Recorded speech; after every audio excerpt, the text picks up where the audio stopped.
Okay, to talk about a location, we can use a preposition at. Let us take some examples. For example, I can say, she is at home now.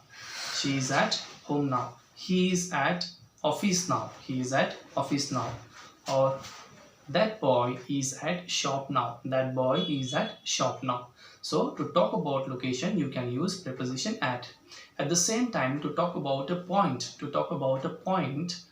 you can use preposition at. You cannot say, my mother is at bus stop now. My mother is at the bus stop now.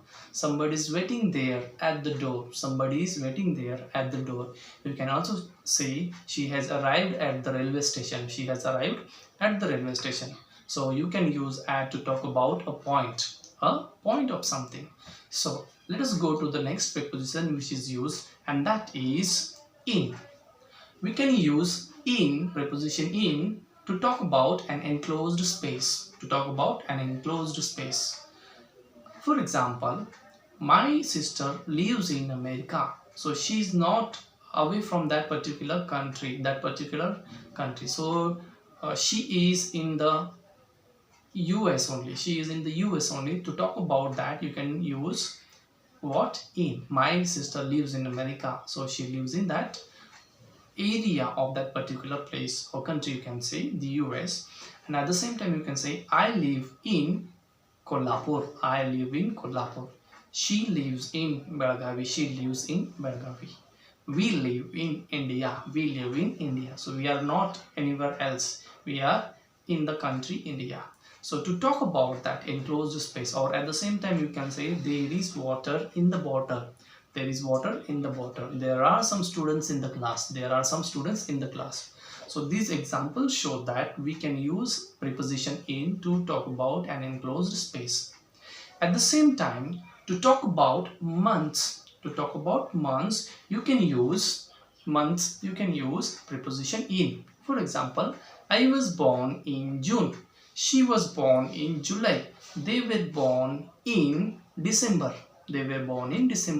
India got freedom in August. We celebrate Independence Day in August. We celebrate Republic Day in January. So like this, you can talk about a month. By using preposition in, you can talk about a month also. Now you can also use in to talk about year. For example, I was born in 1989. Rita was born in 1986.